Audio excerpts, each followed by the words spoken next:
Alrighty, welcome back to Musical Connections from the Root Cellar studios here in St. John's. This is NextIIConnect, and I'm your host, Zach Snow. Well, joining me right now is a Newfoundland and Labrador music legend with over 4 decades in the game.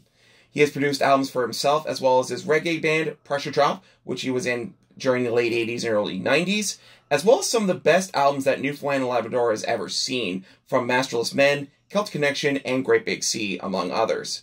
Well, joining me now to talk about the sequel to his RPM album that he put out in 2013 titled RPM 2, 10 years later, is the one and the only Jim Fidler. Jim, how you doing, buddy? Hey, how's it going? Good to be here. And great to have you here. Good to have you here. Yeah, absolutely. And in your home studio, I mean, looks amazing. It is.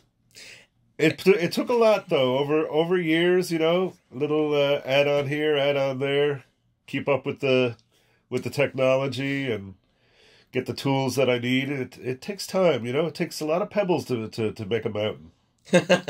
For sure. Now, I just want to ask this right off the bat.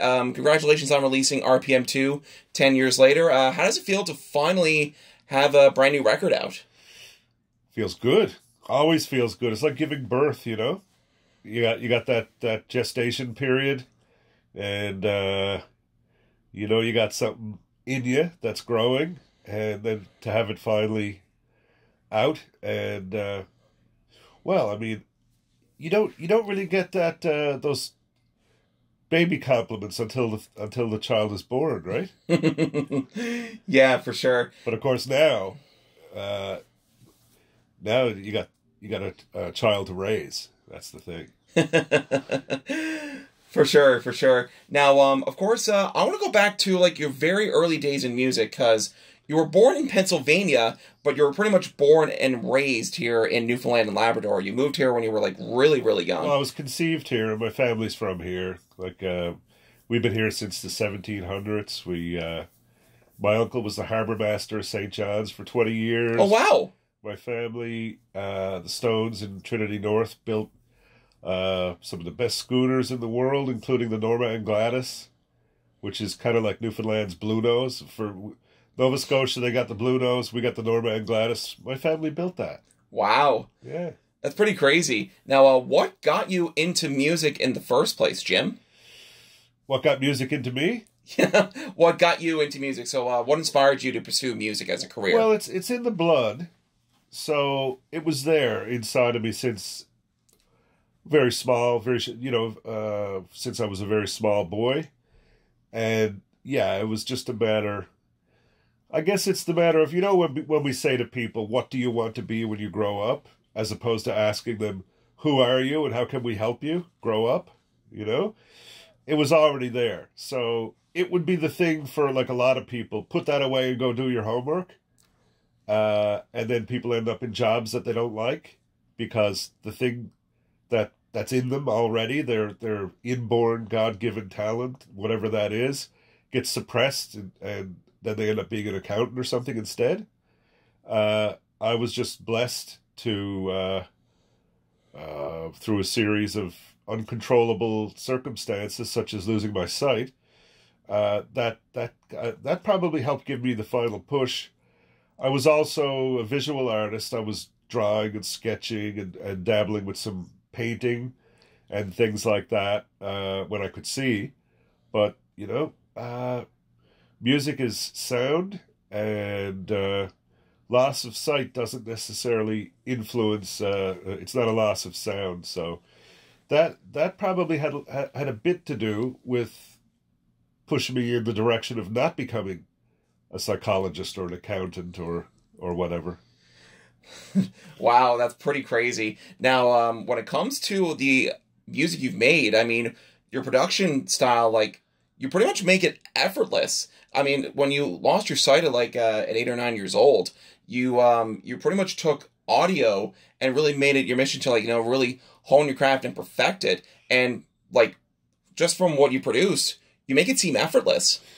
Well, I started out recording when I was, I don't know, about 6 or 7, something Wow. like that, with tape recorders, you know, just with the punchy buttons on the front, record, and you had to hold down the record button and crunch down on the play, you know, cassette tapes. And I was even monkeying around, at least by 8, I know for sure, because I've got recordings of it, doing like multi stuff. So my old trick when I was a kid was to like tape a song off the radio.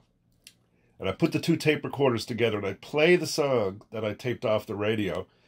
And I worked out how close to get into the second recorder to blend my voice with the music so that I was covering over the singer in the song, and I was playing it for my friends saying, that's my band and stuff like that, Mm-hmm. So even back then, and I've got recordings here because I kept everything, all the old tapes, and I've digitized them over the last few years. So I've got recordings of singing and playing and drinking tea and talking in the kitchen with my buddies and having a few beers and all that stuff. I got tapes. I've got recordings going back to like 1973. Wow. Yeah. So I've been at it for, that went from 2 tape recorders to, ghetto blasters, boom boxes, I guess people call them. Eventually I was using 2 cassette machines. One I still have right behind me here. The Alpine. Of course, you guys can't see that, but yeah, the Alpine. I used that one. I got that in, I think, 84. Wow. And my friend John had another tape deck. So I would record like drums, and then I would patch that over into the second machine. And while I was feeding the drums over from machine 1 to machine 2, I would play some bass. And then I would have on machine 2, I would have drums and bass. Then I would feed that back over to the first machine again and play some guitar. And then I would take the guitar, bass, drums, and feed them back to the second machine again and record a vocal. So I was doing a lot of that in, 84, 85, 86. In 83, I recorded an album with a good friend of mine, Bob Boudreau, who's we just lost not long ago. Oh, wow. And yeah, we sold, I don't know how many hundreds of those, but that was using I think it was I think that was using a TIAC recorder, a 4-track cassette machine.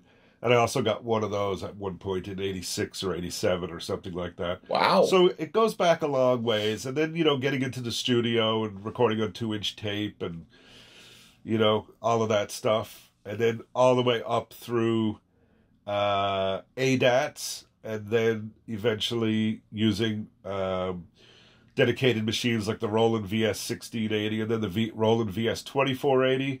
And then going inside the box with sonar and now Samplitude. So it's wow. It's been a long journey. That's crazy. Now, one of your first forays really into music, of course, one that you really put you on the map was the reggae group Pressure Drop. Now, of course, back in the 80s, a lot of the music was coming out was hard rock and roll. Of course, you had the Wonderful Grand Band, you had 12 Gauge TNT, and then you had trad acts like Simony that were really making it big, as well as the Bay Boys and stuff like that.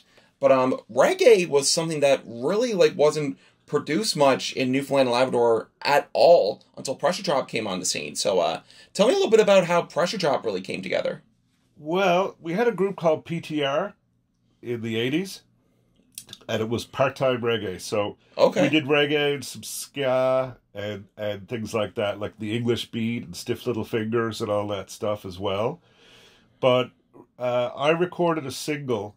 It's a vinyl disc, a record, a 45, in 1990 by myself. This was after PTR had disbanded.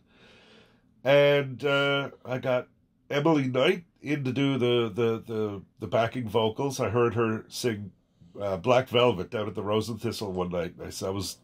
I knew I needed somebody to do the harmonies on that, and she was the girl. So got her into the studio. We went into Echo Studios on Longs Hill, or I went in, I should say, and made that record, pressed all the discs and all that stuff. So there I was on vinyl, and I felt kind of lonely. And it was a reggae song called Great Big World, song that I wrote. And so I contacted a couple of the guys from PTR, and there were a couple of other people. There was a bass player that I jammed with that we really jived with each other, Fred Murphy. And a friend of mine at the time, Sharon Hines, she was playing with a group called the Village Idiots. And she was a keyboardist. And she didn't know reggae, but I brought her in and kind of helped her with what she needed to do. Fred didn't play any reggae bass, thought it was all upside down, so I showed him the bass lines and told him where the one was and where the one wasn't and all that. And he picked that up, and yeah, I rang everybody up. I had the name in mind, Pressure Drop, because I wanted to do something.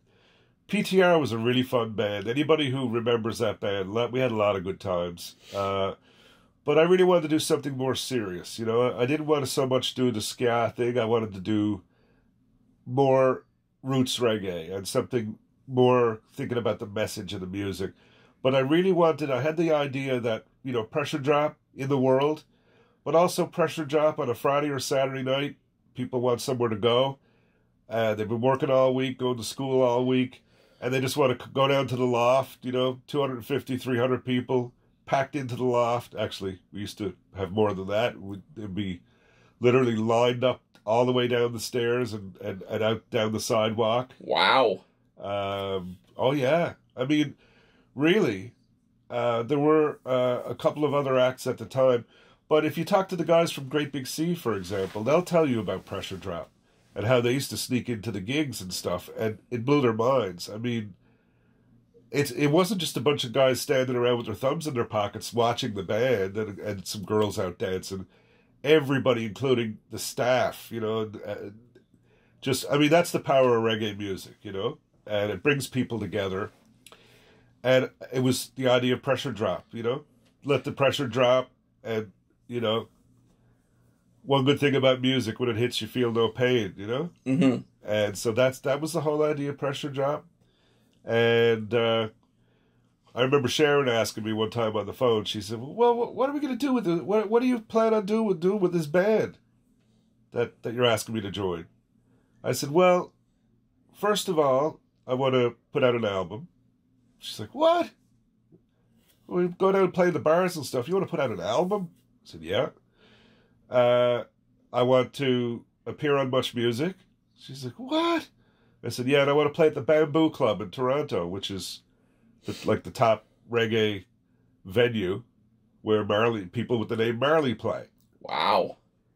And tic-tac-toe, we did them all. That's crazy. And then on top of that, after busting my knee one time when we were in Toronto shooting for the national TV show Ear to the Ground, and it ended up being Knee to the Ground. While we were there doing that, I busted my knee, and we had to reshoot it the next year. They flew down. Wow. They flew down here. They flew a crew down here. We shot it here in Newfoundland, which is a better thing to do anyway, I think, than shooting it in Toronto. But yeah, we that was when I was laid up with my knee, not knowing whether I'd ever play the drums again or if I'd ever be able to walk again. The whole second Pressure Drop album, called From the Inside Out, I formed the whole album in my head. Every bass line, every note, every horn, all the horn parts, the harmonies, the rhythms, the melodies, the counter melodies. I had the time on my hands, and so that's when I convinced the band, under much consternation, for us to buy an ADAT, an 8-track machine. So that whole thing, including Gypsy, which was, as soon as Pressure Drop actually fell apart, Gypsy was the album that I did after that. And that was all recorded on an 8-track ADAT, all that stuff. Wow.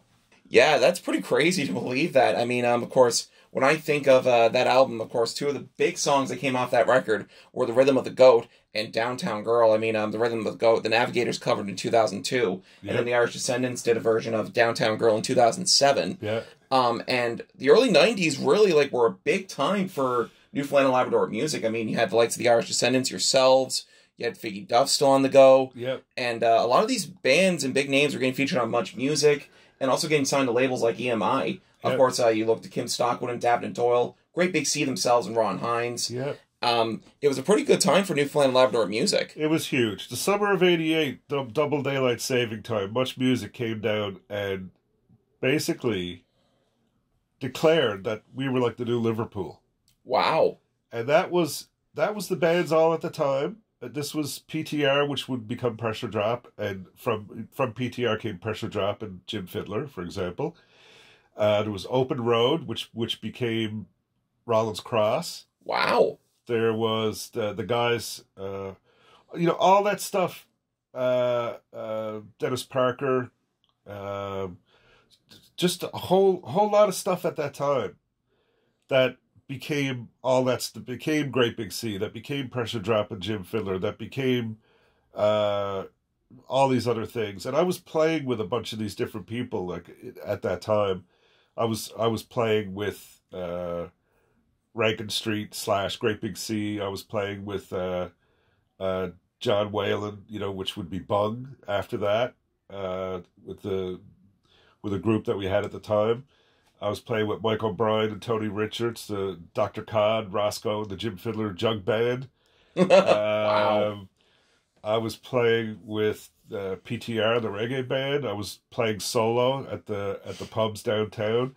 So I had my fingers in a whole lot of pies at the time, just not through any kind of career ambitions or anything, but because music was my life, and that was it. So I was available to play drums here and guitar there and banjo somewhere else and whatever at the time. And there was a bar down on Duckworth Street called Bounders. And I remember the summer of '88. We were all together in the one place. This was before everything was broken up into separate categories. So all the Dave Pantings and the Sean McCanns and the Darryl Powers and the Jim Fidlers and the Terry Stones and the John Whalens, all these people that later on would be all in separate categories, filed in different genres and all that. We were all together in the one place, hearing each other, Dead Reckoning. We were all together in the one place, playing and listening to each other, having a draw, having a few beers, and we weren't all split up. It was after that everything fractured and split up. But that summer of '88 was really, I think, St. John's is summer of love, really. That's crazy. So, like, the 1967, of course, I'll remember that as the summer of love, where psychedelic rock was at its peak, of course, with Sgt. Pepper coming out. Yeah. And I believe Pet Sounds came out just before Sgt. Pepper. Yep. And so 1988 was like a really big year for St. John's and the music scene in general. They moved the clocks ahead 2 hours. So we had extra daylight. So, I mean, the times we had, the barbecues, the parties, we had 2 hours of extra light. Yeah. I think that's another NextIIConnect for another time, because we can go all day on this. And that was the Sprung greenhouse, too. I wrote a song back then called Sprung Somelia. Wow. Implying that they maybe shouldn't be growing cucumbers, they could grow something else, Now, one of the other hats that you take on is producing. And you produce some of the, like, when you think about, like, the 1990s, you look at the Mastrals Men's Ode to Age album, which you produced. Yep. Of course, you went down to Dermot O'Reilly, to Dermot Studios at Piper Stock Studios. Yep. And then you produced Calvert's Dream for the Celtic Connection in 1994. Yep. And I believe you arranged some of the songs on Great Big Sea's first album? I actually was producing that. Really? Yeah. Yep. So did production and arrangement on that. And Gail Tapper as well, the primary harpist of the Newfoundland Symphony Orchestra at the time. And LaKayla and Atlantic Union. And Eamon Dillon, the 5-time All-Ireland uilleann pipe champion. And actually recorded kind of an all-star cast, a version of Barrett's Privateers at the same studio in Toronto where they recorded Tears Are Not Enough. Wow. While taking part in the multi-million-dollar Mervish Productions Needfire show, which did 2 runs at the Princess of Wales and the Royal Alexandra Theatres in Toronto. That's insane. Now, I want to go to the production side of things, because, of course, you put out some of your stuff on your own with Pressure Drop and your solo career. Yeah. What do you enjoy about producing for other bands that really like get you to craft the style that you're really known for? Well, I'm not known for a style. That's the main thing I'm known for. Really, is just music. Really, because well, what would my style be? Would it be reggae? Would it be Rhythm of the Goat? Would it be Downtown Girl? Would it be RPM? Would it be Up That River? You see what I'm saying? Yeah, I mean, like when it comes to the trad stuff, probably like say the Downtown Girls, Rhythm of the Goat kind of stuff. But like when you produced Ode to Age and Calvert Stream, you were still crafting that sound at the time, right? Well, I wouldn't say I was crafting a sound. I would say that I was using the tools that were available to me to the best of my ability to capture the sound as accurately as possible. Yeah, that's fair. And like what you do when it comes to doing that, you're really good at it.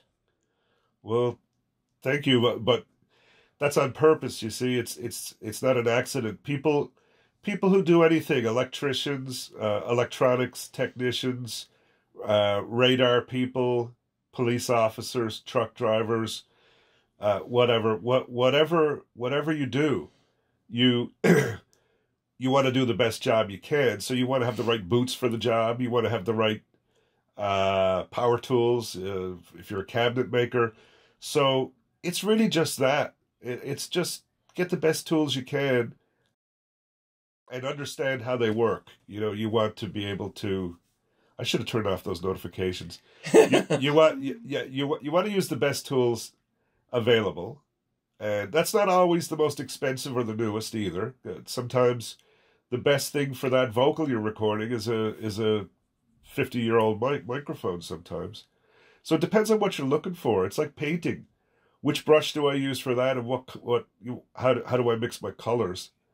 If you're limited and you don't have any choices whatsoever, then you work with, you go with what you got. And of course, the number one most important thing is, what are you recording in the first place? Does it have merit? Is it good music? Is that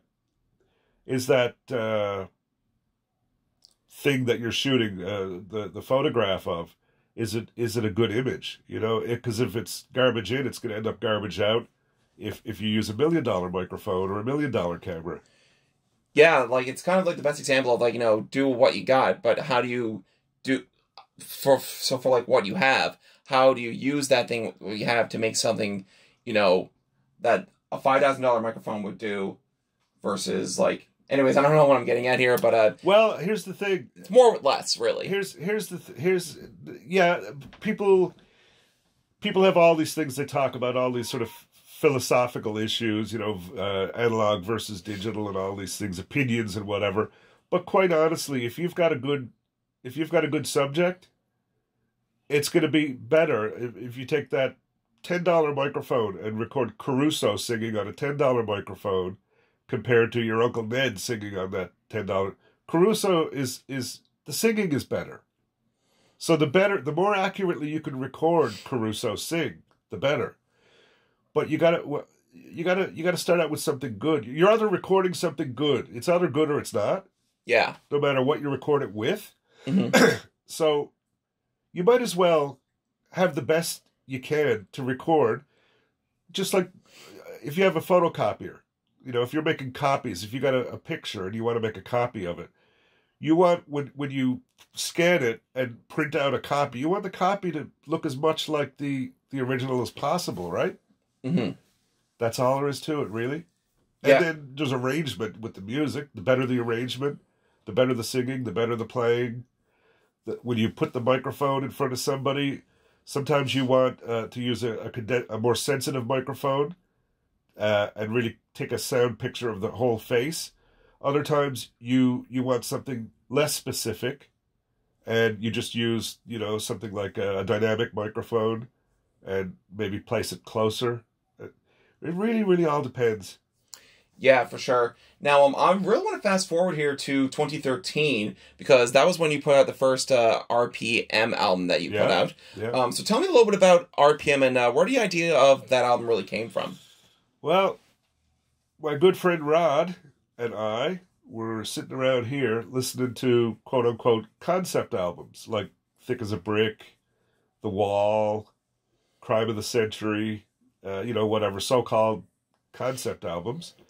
And one night we were listening to The Wall. We listened to half of The Wall, and I said, okay, that's enough. I see what they're doing. I can see a pattern there. Mm-hmm. And he was like, what? We're not going to listen to the rest of it? That's Pink Floyd. I said, yeah, but, anyway. And I felt a little bad the next day. He said more or less, well, you say you see a pattern. You know music, and, he just took my word for it. But I felt a bit guilty the next day. So I came in here, fired things up, grabbed a cup of coffee, and I just whacked out this song sort of off the top of my head, just made up a song called Mr. Man. Hey there, Mr. Man, up on the stage, wiggling his bum and all that stuff, And I sent it to him. I said, see, I just wanted to show you that I wasn't just talking through my hat last night. This is the kind of thing, you go up, you go down. I could see what they were doing with the dynamics. And he was like, yeah, but this is a good song. And I said, well, geez, thanks. Okay. Then the next day, I whacked out the second track on it. Mama's Little Boy. Just made it up as I was going along, just boom, boom, boom, boom. By Monday, I figured I'd just keep going. And then so many months later, it was done. And so it's all kind of in the spirit of, it's like a classic 70s sort of concept album, influenced by the Ruttles. The idea being that you can do stuff that's not like a parody of a song or a group, but you can do music in the spirit of somebody.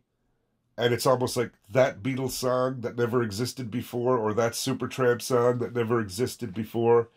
So it's all done like that. So I remember when it was first done, people really digging it, but feeling really apologetic, saying, well, I don't want to say it, but it reminds me of Moody Blues, and it reminds me of Supertramp, and it reminds me of, all these things. I said, well, no. Because a lot of times with people feel like if they tell a musician that they sound like somebody else, that's a bad thing.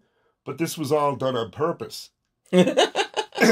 So this 10 years later, it's all about a fictitious character called Mickey Finn, which comes from the old speakeasies during Prohibition. So you go into a speakeasy, you weren't allowed to sell alcohol, but you'd get into a speakeasy, you'd be drinking away, the old bathtub gin days. And this one speakeasy owner, Mickey Finn, in, I think it was Chicago or St. Louis. I think it was Chicago. Okay. He would slip something into the drink, and then when he noticed that his patron was getting rather drowsy, he'd have a couple of his thugs, lead him out to the back room and relieve him of his watch and his wallet and all that stuff. Oh, God. That's called being slip the Mickey. Right? Oh, wow. Being slip the Mickey.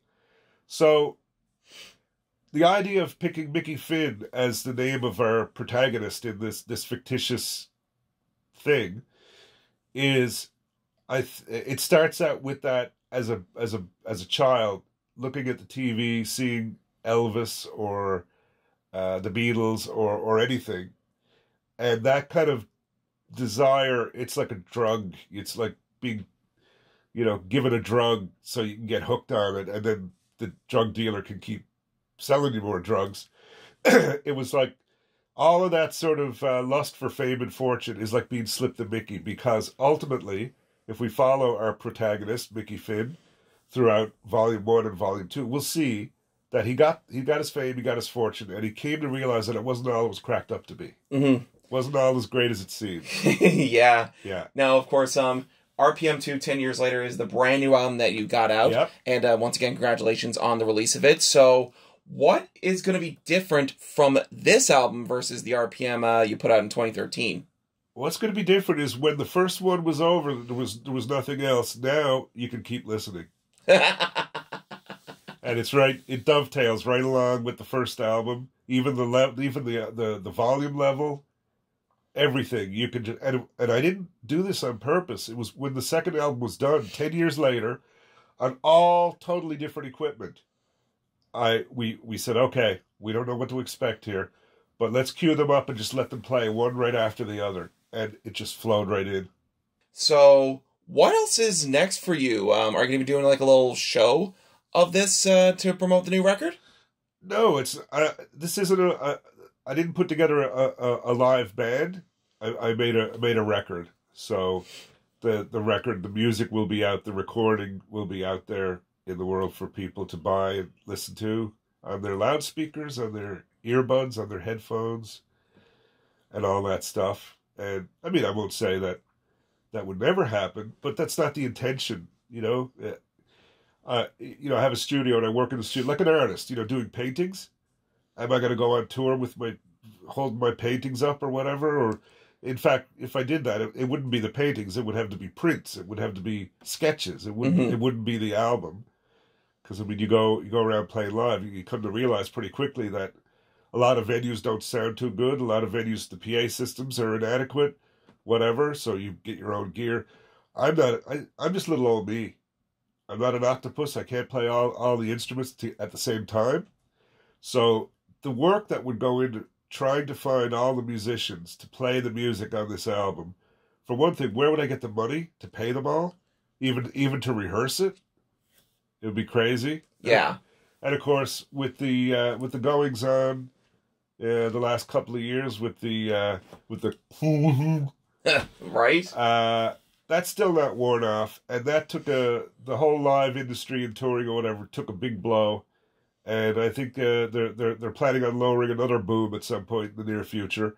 So yeah, I'm not just like I'm not investing in the stock market. I'm not going to invest all my time, effort, and what little money I have into trying to find 10 or 12 musicians right now and be their psychologist and their whatever, and their employer and their tour guide. Mm-hmm. So, like, this is kind of like the intention of what you want to, like, have the album out for people to listen to, for people to enjoy. It's a recording. Yeah. What are you touring your podcast? When are you going on the road and getting up on stage? You know what I mean? No, you're right. You're absolutely right. Yeah. That's true. That's true. It's a recording. Someday, maybe. You never know. It's intentionally and deliberately a recording. That's true. That's true. And because I have all the brushes that I have and the colors that I have, I painted, the painting, and then we make prints from it, which are what people download and what the CDs that people buy.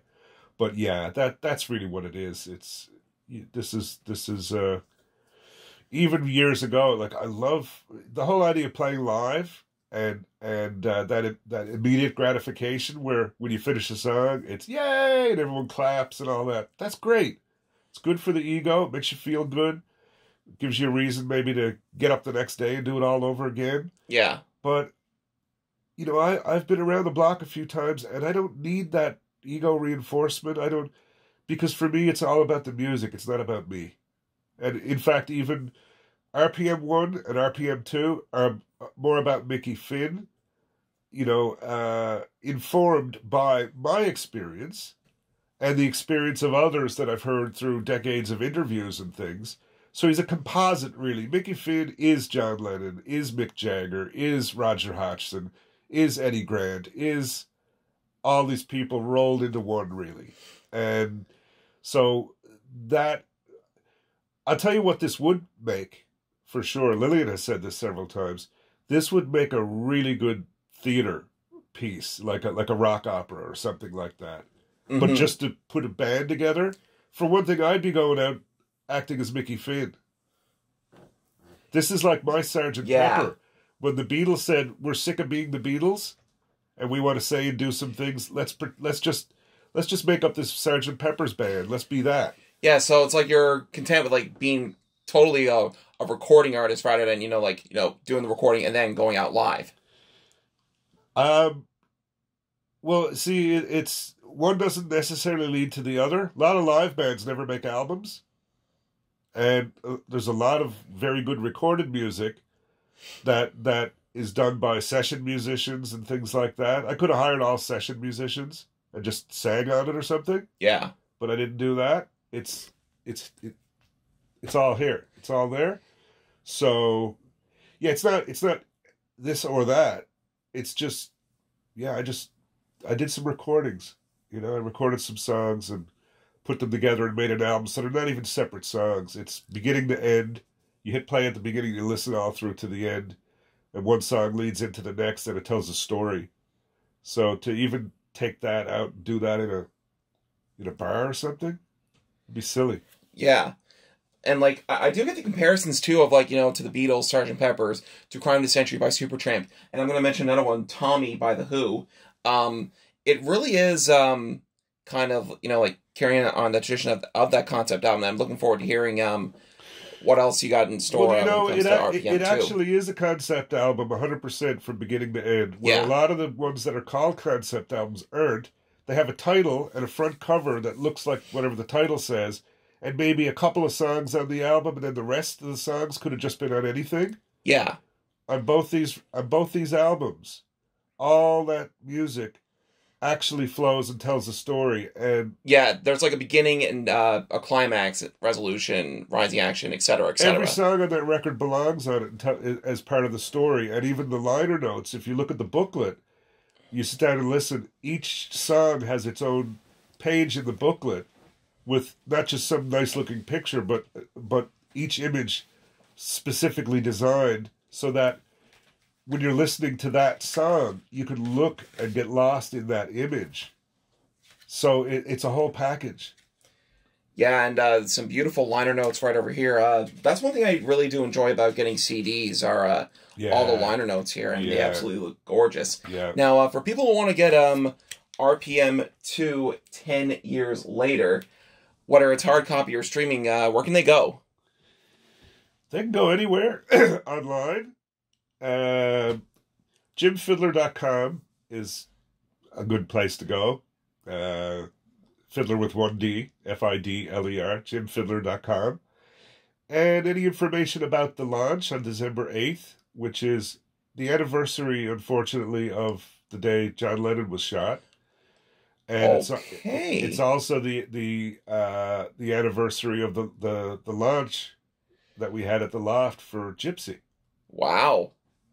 That's crazy. So, yeah, any information about that and how you can sign up there and attend. The launch is going to be online.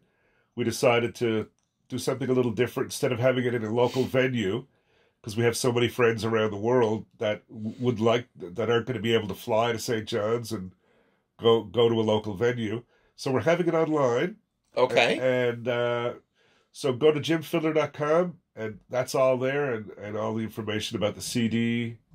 And if you get Volume 2 and you like it, there's a lot of little Easter eggs in Volume 2 through the liner notes, including some QR codes that if you put your phone there and snip, one of them gives you a reduction. What's the word for that? A discount. A discount on Volume 1. So if you buy the CD, the actual physical CD of Volume 2, which would be included, by the way, anyone who attends the launch online will get a copy, the actual physical copy, and I'll sign it if they want, no problem. And if you scan that little QR code in there, you can go to JimFidler.com and get a discount on Volume 1, because once you hear Volume 2, you're going to want to know, what's this Volume 1 all about, you know?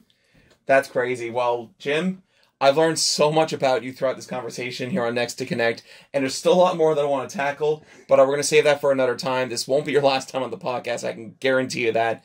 Jim Fidler, thanks for joining me on Musical Connections. All the best to you, and congratulations on the release of RPM 2. Oh, my pleasure. You keep up the good work, man. All right. Thank you so much. Cheers.